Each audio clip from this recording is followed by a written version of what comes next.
ये सत्य घटना है परमात्मा कबीर देव जी के सह शरीर इस भूलोक को छोड़कर सतलोक जाने की। इस लीला को करके उन्होंने सिद्ध कर दिया कि वे ही सच्चे और पूर्ण परमात्मा हैं। कबीर प्रभु की ये लीला हमें ये संदेश भी देती है कि परमेश्वर किसी धर्म या जाति के बंधन में नहीं बंधा, वो तो सबके लिए एक है। और अगर किसी ने सतभक्ति की है तो पृथ्वी के चाहे जिस भी कोने में शरीर छोड़े, वो अपने पुण्य कर्मों के प्रताप से उद्देशित लोक को ही प्राप्त होता है। ये बात उस समय की है जब ये कहा जाता था कि मगहर में मरने वाला नरक में जाता है और अगले जन्म में उसे गधे के रूप में जन्म लेना पड़ता है।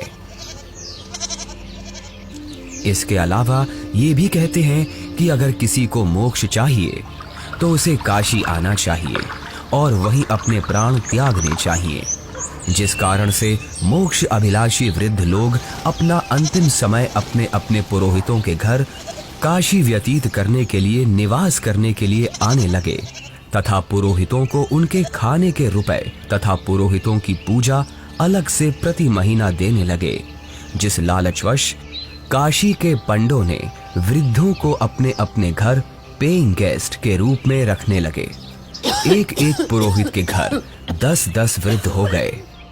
कोई रोगी तो कोई अन्य परेशानी से ग्रस्त होने लगे तो उन लालची पंडों ने मीटिंग करके षड्यंत्र के तहत वृद्धों को मारने के लिए गंगा दरिया के किनारे एक करोंत यानी आरा लगाया।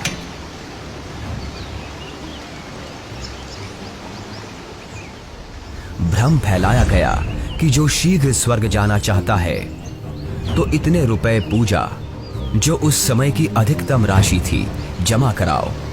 श्रद्धालुओं ने वृद्धावस्था के दुख से छुटकारा पाने के लिए तथा स्वर्ग जाने की भावना से वह महंगी फीस भी देने लगे। उन पंडों ने आदमियों का आरे से गर्दन काटने का पाप सिर पर ले लिया। पंडों के षड्यंत्र पर विश्वास करके वृद्ध अपने बेटों से काशी में प्राण त्यागने के लिए आग्रह करने लगे। लेकिन पिताजी, अभी आपकी और माँ की आयु ही क्या है? अभी तो आपको अपने पोतों का ब्याह देखना है, उनकी संतानों को अपनी गोद में खिलाना है।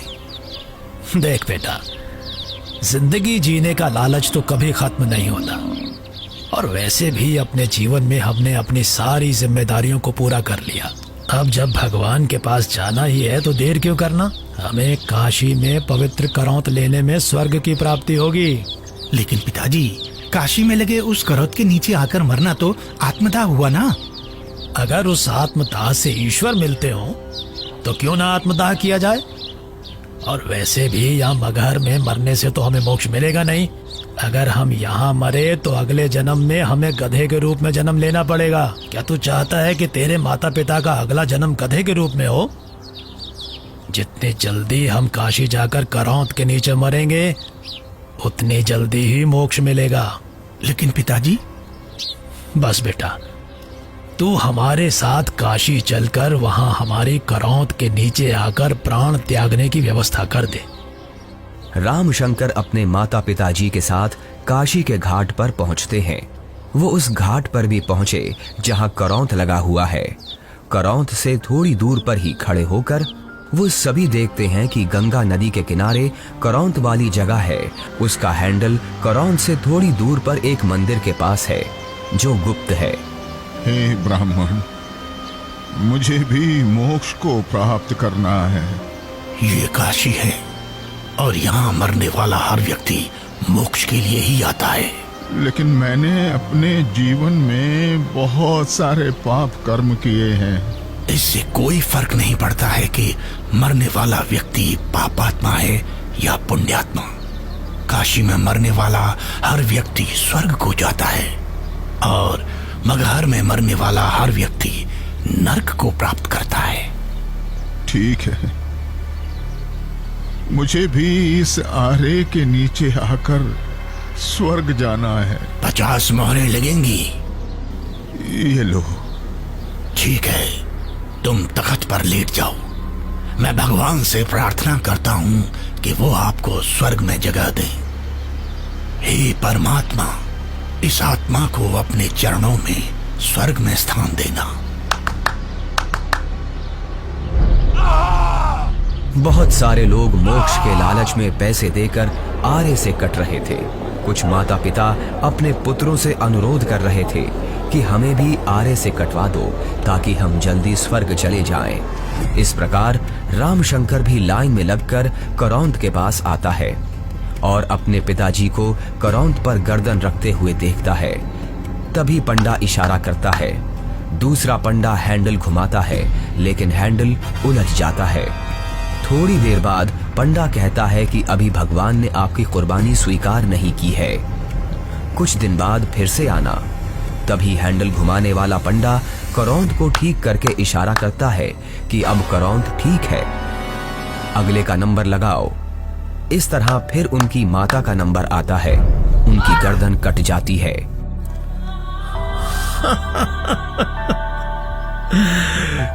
कितना भागा हूं मैं कि भगवान ने मेरी कुर्बानी स्वीकार नहीं की।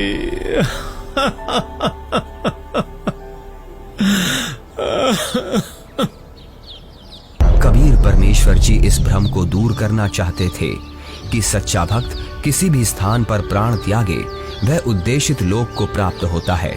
सत्य कर्मों, पुण्य कर्मों को करने वाला व्यक्ति, सत्य साधना करने वाला व्यक्ति संसार के चाहे जिस कोने में भी शरीर छोड़े और चाहे जैसे छोड़े, वो अपने पुण्य कर्मों के प्रताप से ईश्वर के पास चला जाता है, नरक नहीं जाता।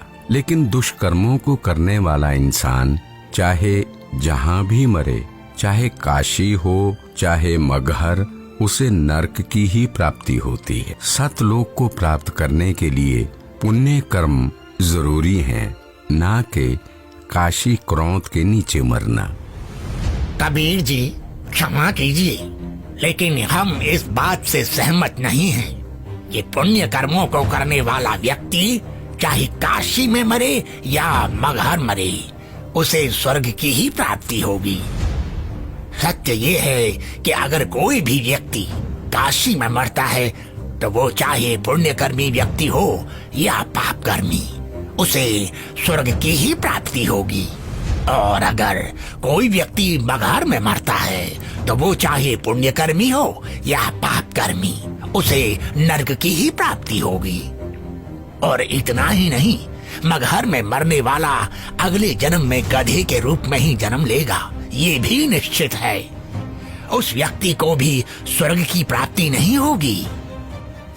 ठीक है, तो मैं फिर मगहर में ही शरीर का त्याग करूंगा और स्वर्ग नहीं, स्वर्ग से भी आगे सतलोक जाऊंगा। और आप सभी पंडितों से मेरा आग्रह है कि आप सभी मेरे साथ मगहर चलें और मेरे शरीर छोड़ने के बाद अपनी ज्योतिष विद्या का प्रयोग करके ईमानदारी से सभी लोगों को ये बता देना कि मैं कहाँ गया हूँ। लोगों के बीच का ये भ्रम दूर होना चाहिए कि मोक्ष केवल काशी मथुरा में शरीर का त्याग करने से नहीं होगा, बल्कि मोक्ष केवल यथार्थ भक्ति से और मर्यादा में रहकर अपने जीवन का निर्वहन करने से होगा। आज आपकी मुक्ति का दिन है। करौंद के नीचे आकर मोक्ष पाने के लिए तैयार हो आप? इस आरे अर्थात करौंद से मुक्ति प्राप्त करने के लिए कितनी मोहरें लगेंगी? केवल 50। पिताजी, आपको उस करौंद के नीचे अपने प्राणों को त्यागने की जरूरत नहीं है। क्यों? पर बेटा फिर मुझे मुक्ति कैसे प्राप्त होगी? पिताजी, मैं अभी एक बड़े महापुरुष कबीर देव जी के पास से ही आ रहा हूं। उन्होंने कहा है कि जो व्यक्ति पुण्य कर्म करता है वो सतलोक ही प्राप्त करता है। उसकी मृत्यु चाहे जहां हो। बल्कि खुद कबीर जी मगहर में शरीर त्याग कर ये साबित करने जा रहे हैं कि मगहर में मरने वाला नरक नहीं जाता। यदि उसने सत्कर्म किए हैं तो वो भी स्वर्ग ही जाता है। आपको करौंद के नीचे अपने प्राण त्याग करने की जरूरत नहीं है। पिताजी, इन दुष्टों ने माता जी की हत्या की है। ये पाप कर रहे हैं। अरे अरे, ये क्या कर रहे हो? कबीर देव जी को ज्ञान नहीं है। तुम्हारा दिमाग फिर गया? ज्ञान नहीं है? वो तो साक्षात परमात्मा हैं। तो ठीक है, हम भी उनके साथ मगहर चलते हैं और देखते हैं कि उनकी कही गई बातों में कितना सच है और कितना झूठ।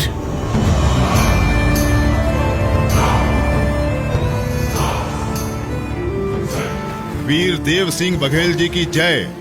महाराज, हमें ज्ञात हुआ है कि कबीर देव जी अपने शरीर का त्याग करने के लिए मगहर जा रहे हैं, लेकिन हमने सुना है कि मगहर में जो भी अपने शरीर का त्याग करता है उसे कभी स्वर्ग की प्राप्ति नहीं होती है। कबीर देव जी तो साक्षात परमेश्वर हैं और वो शरीर का त्याग चाहे जहां करें।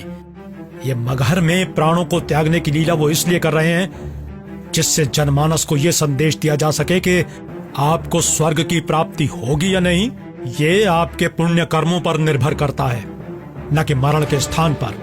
हमें कबीर देव जी के साथ जाना चाहिए। हाँ, हमें सिर्फ जाना ही नहीं है, अपितु कबीर देव जी के शरीर त्याग देने के बाद हमें उनके शरीर की रक्षा भी करनी है, जिससे उनका हिंदू धर्म विधि से अंतिम संस्कार किया जा सके। क्योंकि अगर हमने उनके शरीर की रक्षा नहीं की तो वो मुस्लिम उनके पार्थिव शरीर पर कब्जा करके उन्हें दफना देंगे। परमात्मा कबीर देव जी केवल हम हिंदुओं के भगवान हैं, उन मलेच्छ मुस्लिमों के नहीं। इसलिए हम आपको आदेश देते हैं, तुरंत ही सेना को हमारे साथ चलने को तैयार किया जाए। कबीर देव जी मगहर के लिए प्रस्थान करते हैं। वो नदी के किनारे से होकर गुजरते हैं, जंगल से गुजरते हैं। दिखता है कि उनके पीछे काफी सारे भक्त भी जा रहे हैं। कबीर प्रभु के साथ हिंदू और मुसलमान दोनों धर्मों को मानने वाले भक्त हैं। काशी के करौंत का समर्थन करने वाले पंडे हैं, विद्वान पंडित जिनके साथ सालिक राम भगवान की मूर्ति है, और बड़े बड़े टीका चंदन लगाने वाले पंडित जिनके साथ काफी सारी पुस्तकें हैं, वो भी कबीर प्रभु के साथ हैं। रामशंकर और उसके पिता भी कबीर प्रभु के साथ हैं। तभी उनके पीछे वीर देव सिंह की सेना भी आ जाती है।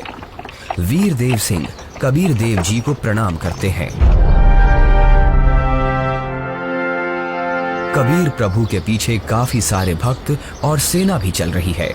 कबीर प्रभु चलते रहते हैं और जो भी कबीर प्रभु को जाते हुए देखता है उनके पीछे चल देता है।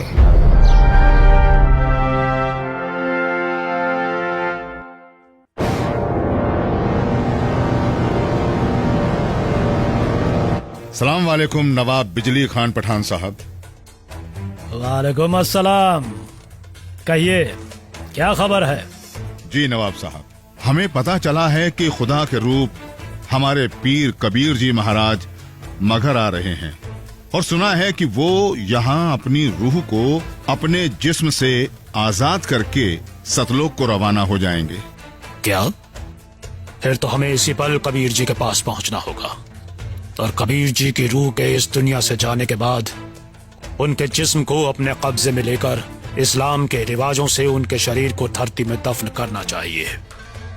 और इस बात का भी ख्याल रखना चाहिए कि उनका जिस्म काफिर हिंदुओं के हाथ न लगे।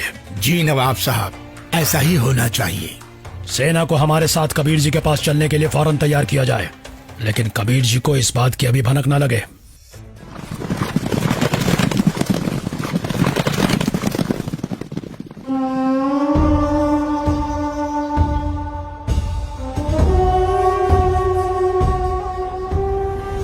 लगता है कबीर जी के जिस्म को पाने के लिए काशी नरेश वीर देव सिंह भी अपनी सेना लेकर आया है, लेकिन हमें किसी भी हालत में इन हिंदू काफिरों को कबीर जी के जिस्म को पाने नहीं देना है।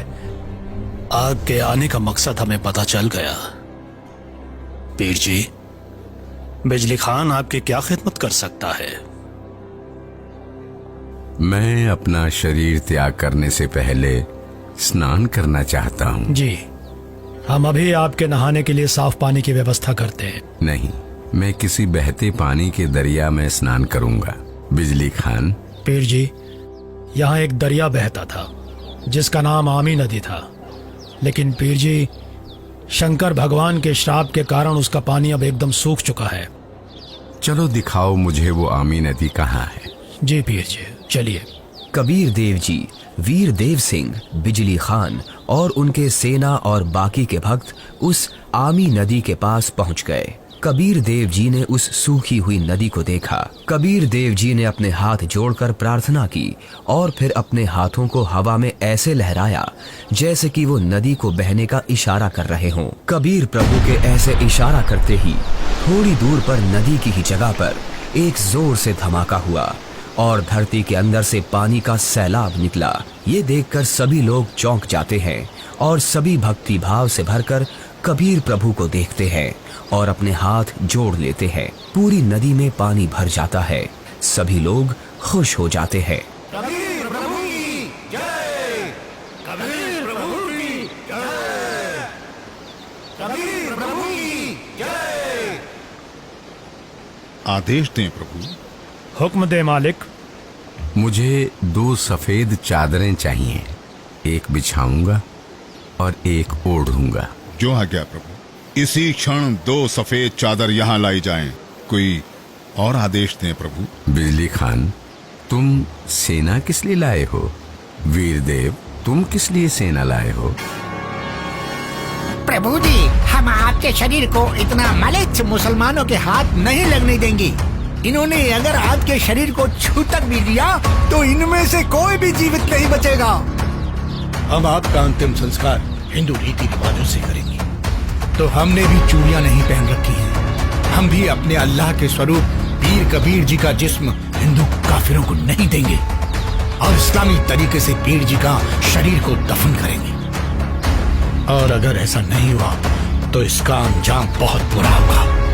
हम वीर देव की सेना से युद्ध करके आपका शरीर प्राप्त करेंगे, लेकिन अंतिम संस्कार हम मुस्लिम तरीके से ही करेंगे। मुझे नहीं पता था कि तुम सब मेरी शिक्षाओं को इतना ही समझ पाए हो। 120 साल हो गए मुझे तुम सब लोगों को समझाते हुए, फिर भी इतना ही समझ पाए हो। मुझे इतना ही जाना है तुम सब ने। आज भी तुम एक ना होकर हिंदू मुसलमान बनकर अलग अलग खड़े हो। मेरी चेतावनी है, अगर तुम लोगों ने आपस में झगड़ा किया तो ठीक नहीं होगा। तुम दोनों एक ही परमात्मा की संतान हो। तुम दोनों अलग अलग ना होकर एक ही हो। हम सबको एक साथ रहना है। मेरे सतलोक गमन के बाद इन चादरों में तुम्हें मेरा शरीर नहीं मिलेगा। एक चादर तुम हिंदू ले लेना और एक चादर तुम मुसलमान, और इन चादरों में जो भी चीज मिले उसे आपस में आधा आधा बांट लेना। आपस में लड़ाई नहीं करना, नहीं तो गृह युद्ध छिड़ जाएगा। मेरे जाने के बाद आपस में झगड़ना मत, ये मेरा आदेश भी है और विनती भी। कबीर प्रभु का शरीर मैं किसी को नहीं दूंगा। कबीर प्रभु के जिस्म को छोड़ने के बाद मैं इनके शरीर को अपने कब्जे में लेकर ही रहूंगा। अब मैं चलता हूं।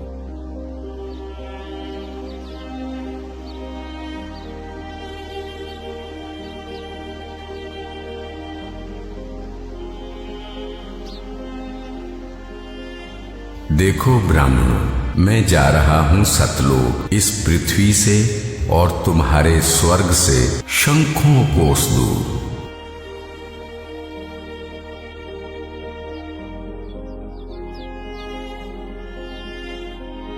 उठा लो पर्दा, इसमें नहीं है मुर्दा, इस चादर को उठाओ। जैसे ही वीर देव और बिजली खान दौड़कर वो चादर उठाते हैं तो कबीर देव जी की जगह उनके ही वजन के बराबर शरीर के आकार के सुगंधित फूल, गुलाब, गेंदा, गुड़हल आदि रखे हुए हैं।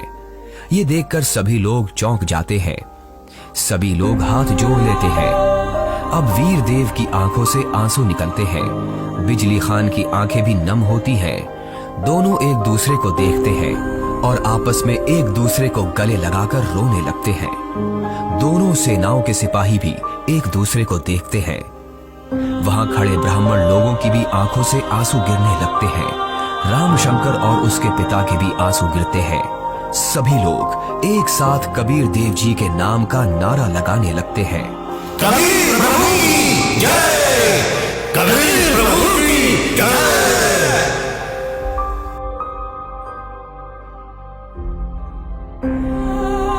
कबीर प्रभु, हमको माफ करना, हमने आपको पहचाना नहीं। आप तो खुद अल्लाह ही थे।